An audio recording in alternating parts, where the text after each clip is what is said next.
यहाँ से आप देख सकते हैं कि ये प्री बोर्ड की परीक्षा के पेपर यहाँ पर आपको दिखाई दे रहा होगा।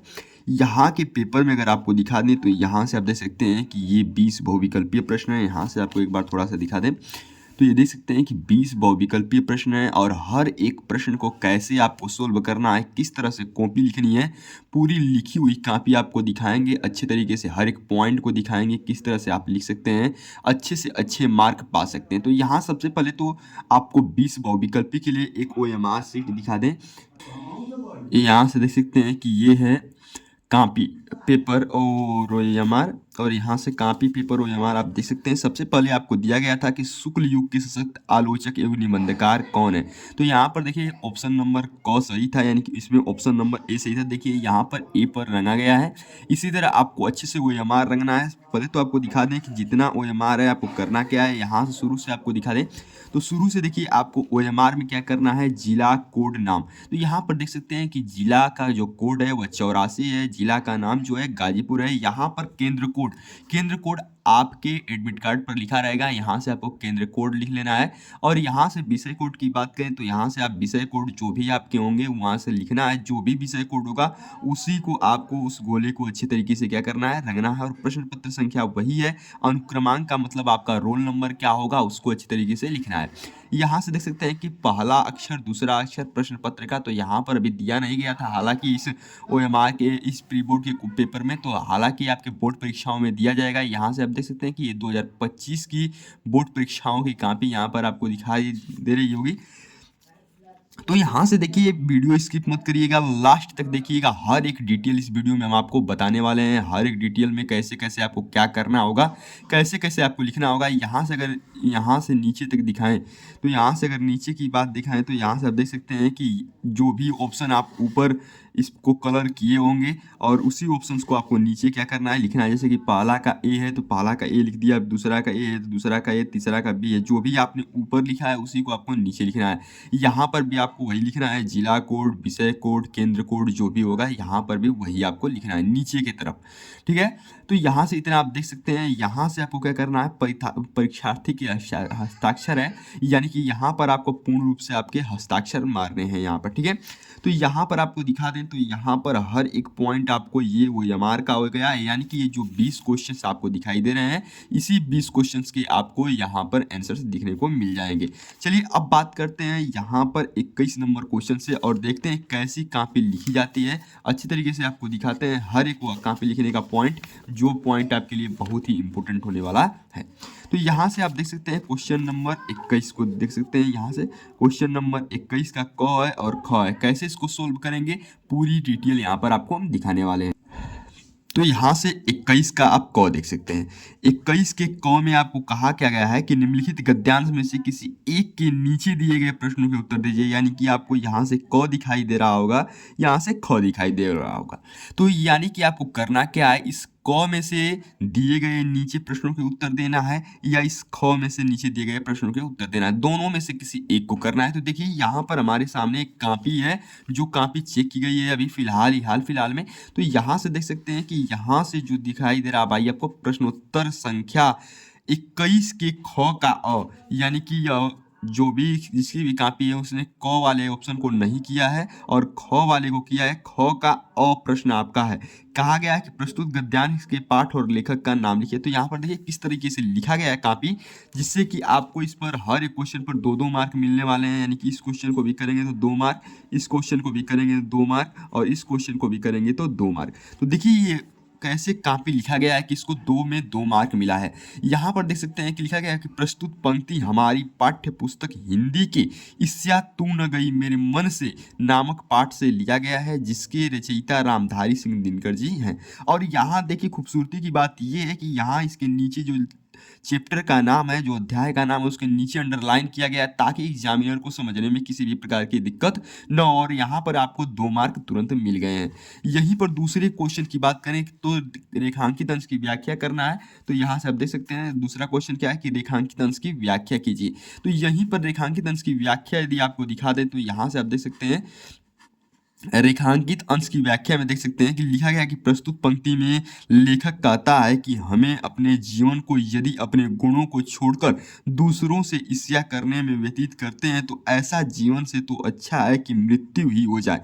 जो व्यक्ति समाज में रहकर चिंतित होते हैं उन्हें समाज में बड़े व्यक्ति से भी दया प्राप्त होती है, किंतु जो व्यक्ति समाज में रहते हुए भी, यहाँ से देख सकते हैं कितने अच्छे तरीके से लिखा गया है, जहाँ पर इस को भी यहाँ पर 2 मार्क दिया गया है, यानी कि 2 से 2 मार्क दिए गए हैं। यहाँ से भी देख सकते हैं कि लिखा गया है कि वह दूसरों से ईर्ष्या करता है, वह अपनी ईर्ष्या के कारण अपने स्वास्थ्य को भी खो देता है, और मानो जिस प्रकार एक व्यक्ति अपने सर पर जहर की बड़ी गठरी को लेकर घूम रहा होता है, उसी प्रकार ईर्ष्यालु व्यक्ति का जीवन भी होता है। ठीक है, जिस प्रकार प्रदूषण से देखिए, यहाँ पर केवल इतने ही लाइन का व्याख्या करना था, लेकिन इस कॉपी में अच्छे तरीके से इतनी ही लाइन की व्याख्या की गई है, लेकिन इतने अच्छे तरीके से की गई है कि एग्जामिनर आपको पूरा मार्क देगा। यहाँ पर अपने पीछे आपको दिखाया कि यहाँ पर 2 में 2 मार्क यहाँ पर इसको मिल गया था। यहाँ पर लास्ट क्वेश्चन की बात करें तो लास्ट क्वेश्चन से यहाँ पर आप देख सकते हैं, कह रहा है ईर्ष्यालु और चिंताग्रस्त व्यक्ति में क्या अंतर है। यहाँ से इसको अच्छे तरीके से पढ़ लीजिएगा, ईर्ष्यालु और चिंताग्रस्त व्यक्ति में क्या अंतर है। तो देखिए, कह रहा है कि प्रस्तुत पंक्ति में लेखक ने चिंताग्रस्त व्यक्ति को समाज की दया का पात्र बताया। जो चिंताग्रस्त व्यक्ति है उसको समाज के दया के पात्र को बताया है, परंतु एक ईर्ष्यालु व्यक्ति को ईर्ष्या से जला भुना आदमी जहर की चलती फिरती गठरी के समान बताया है, कि एक ईर्ष्यालु व्यक्ति जो है चलती फिरती एक जहर की गठरी के समान है, जो हर जगह समाज को प्रदूषित करती फिरती है। तो यहाँ से देख सकते हैं ये आपका था 21 नंबर का क्वेश्चन, और 21 नंबर के क्वेश्चन को बहुत अच्छे से सोल्व किया गया था, जिससे कि इस कॉपी वाले को जो भी जिसकी भी कॉपी है इसको फुल में फुल मार्क मिले हैं, यानी 6 में 6 मार्क मिले हैं, 1 मार्क भी काटा नहीं गया। और हैंडराइटिंग भी आप देख सकते हैं, हैंडराइटिंग भी अच्छे तरीके से लिखी गई है। अगर बात करें यहीं पर क्वेश्चन नंबर 22 की, तो क्वेश्चन नंबर 22 वो तो गद्य से था।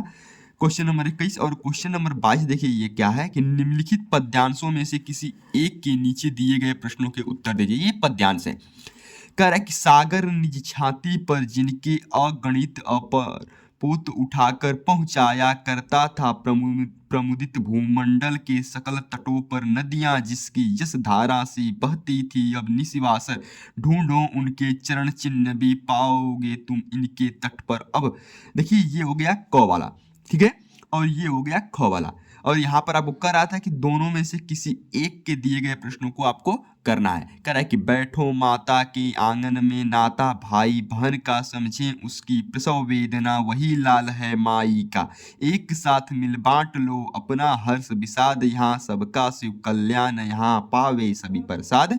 यहाँ में भी आपको देखिए 3 क्वेश्चन पूछे गए हैं, 1 question 2 question 3 question, 1 question 2 question 3 question. यहाँ पर अगर आपको दिखा दे तो 3 into 2 लिखा है, यानी कि हर एक क्वेश्चन करने पर आपको टोटल 2 मार्क मिलने वाले हैं। और इसमें जो इसकी कॉपी है इसने इसको कैसे लिखा है अच्छे तरीके से इसको भी देखते हैं।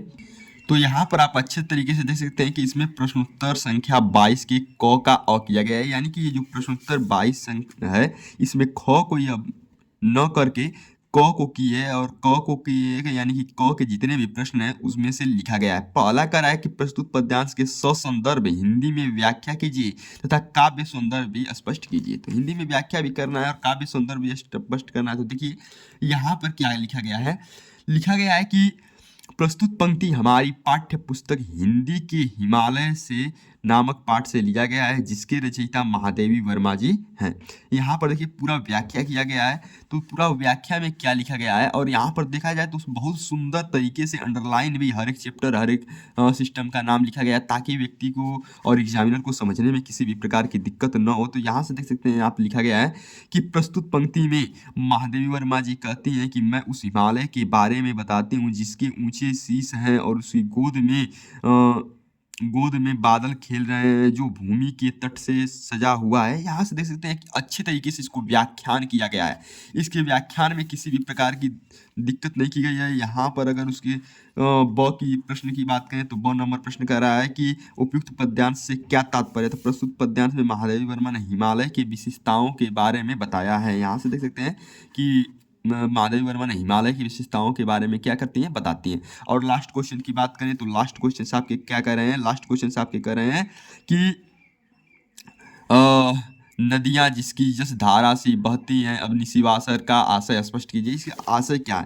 कह रहा है कि प्रस्तुत पंक्ति में महादेवी वर्मा जी कहते हैं कि जिस हिमालय पे कई नदियाँ निवास करती हैं, उसके शीर्ष से छोटी धारा बनकर बहती रहती हैं, यानी कि हमेशा चलती रहती है। और यहाँ से देख सकते हैं कि इन दोनों क्वेश्चनों का जो आंसर है, मिलाकर इसको 4 मार्क यहाँ पर दिए गए हैं। यहीं पर क्वेश्चन नंबर 23 की बात करें तो कह रहा है कि निम्नलिखित लेखकों में से किसी एक लेखक का जीवन परिचय दीजिए और उसकी एक प्रमुख रचना का नाम लिखिए। यहाँ जीवन परिचय देना है। यहाँ पर जयशंकर प्रसाद हैं, भगवत शरण उपाध्याय हैं, डॉक्टर राजेंद्र प्रसाद हैं, ठीक है। और यहीं पर ख वाले में बात करें तो दोनों में से दोनों को करना है। कह रहा है कि इसमें ये लेखक है, इसमें कवि है, तो इसमें भी आपको करना होगा महादेवी वर्मा, माखनलाल चतुर्वेदी, तुलसीदास, चारों लोग दिखाई दे रहे हैं आपको, 3 लोग। तो यहाँ से देखिए कैसे जीवन परिचय लिखा गया है, कैसे जीवन परिचय पर उसको मार्क मिला है, पूरी डिटेल यहाँ पर आपको हम दिखाने वाले हैं आज इस वीडियो में। तो यहाँ से देख सकते हैं कि जीवन परिचय लिखने पर आपको टोटल कितने मार्क मिलते हैं, 5 मार्क मिलते हैं, यानी कि 3 मार्क आपको जीवन परिचय लिखने पर, 2 मार्क उनकी रचना को लिखने पर, ठीक है। यहाँ भी सेम वही काम है, 3 मार्क जीवन परिचय लिखने पर, 2 मार्क आपको जो होता है उसके रचना को लिखने पर मिल जाएंगे यहाँ पर आपको। तो देखिए यहाँ पर लिखा किसका जीवन परिचय गया है, तो यहाँ से आप देख सकते हैं कि प्रश्नोत्तर संख्या 23 का क का अ लिखा गया है, यानी कि जयशंकर प्रसाद का जीवन परिचय लिखा गया है भाई। और बहुत ही सुंदर तरीके से लिखा गया है। सबसे पहले तो देखा जाए तो यहाँ पर संक्षेप में इनके जीवन परिचय को लिख दिया गया है कि जन्म 1889, पिता का नाम नहीं पता था तो नहीं लिखा गया है, नाम देवी प्रसाद, नहीं पिता का नाम पता है देवी प्रसाद, मृत्यु इतना, युग छायावादी, रचना ममता, ठीक है। यहाँ पर देखिए अच्छी तरीके से, कितना अच्छे तरीके से कॉपी को सजाया गया और लिखा गया है कि जयशंकर प्रसाद का जन्म काशी के वैश्य परिवार में इतने ईस्वी में हुआ था जिनके पिता का नाम फला फला था। यहाँ पर देखिए खूबसूरती की बात यह है कि मेन पॉइंट को अंडरलाइन कर दिया गया और ब्लैक पेन से लिखा गया है। हालांकि इस वीडियो में थोड़ा आपको ब्लैक और ब्लू में अंतर हल्का हल्का समझ में आ रहा होगा क्योंकि थोड़ा लाइटिंग ज़्यादा हो गई है यहाँ पर। तो यहाँ से देख सकते हैं कि अच्छे तरीके से इसको जीवन परिचय लिखा गया है। ये एक पेज जीवन परिचय ये रहा और इसी का जीवन परिचय यहाँ देख सकते हैं कि अभी यहाँ भी एक पेज जीवन परिचय रहा और यहाँ पर रचना रहा और इस जीवन परिचय पर इसको टोटल 5 मार्क मिले हैं। और यहीं पर अगर लेखक की बात किए थे, अब कवि की बात करें तो कवि में देखिए कितना लिखा गया है। इसमें आप देख सकते हैं प्रश्नोत्तर संख्या 23 का ख का अ लिखा गया है। इसमें भी सेम वही प्रोसेस अपनाया गया है जिससे कि बहुत देखने में जीवन परिचय खूबसूरत लग रहा है। यहाँ से आप देख सकते हैं कि पूरी डिटेल यहाँ पर लिखी गई है। ये तुलसीदास का जीवन परिचय लिखा गया है, अच्छे तरीके से अंडरलाइन करके लिखा गया है और अच्छे तरीके से इसको सजाया गया है जिससे कि इसमें भी आपको 5 मार्क मिल जाएंगे ही जाएंगे। जैसे कि यहाँ से दूसरी कॉपी यूज की गई है, लगता है कि बी कॉपी यूज की गई है। यहाँ से आप देख सकते हैं तो यहाँ से 5 नंबर यहाँ भी आपको कन्फर्म मिल जाएगा ही मिल जाएगा, यानी कि 5 नंबर यहाँ पर भी आपको कंफर्म हो जाएगा। यहाँ से अगर आगे क्वेश्चन की बात करें तो पूरी क्वेश्चन को दिखाते हैं। तो यहाँ से देख सकते हैं भाई पूरी की पूरी कॉपी लिखी गई है, ये बी कॉपी अपनाया गया है। यहाँ से देखिए ये लिखा गया है जो भी होता है। यहाँ पर देखिए अच्छे तरीके से पहले यहाँ पर देख लीजिए निबंध लिखा गया है भारतीय संस्कृति जीवन के बारे में, भारतीय किसान जीवन बीमा के बारे में लिखा गया अच्छे तरीके से। यहाँ पर देखिए भाई 1 पेज 2 पेज 3 से 4 पेज लिखे गए हैं केवल निबंध। तो इसी तरह आपको भी बोर्ड में अच्छे तरीके से कॉपी लिखना है जिससे कि आपको अच्छे से अच्छे मार्क मिल सके। तो चलिए मिलते हैं नेक्स्ट वीडियो में, तब तक के लिए जय हिंद जय भारत।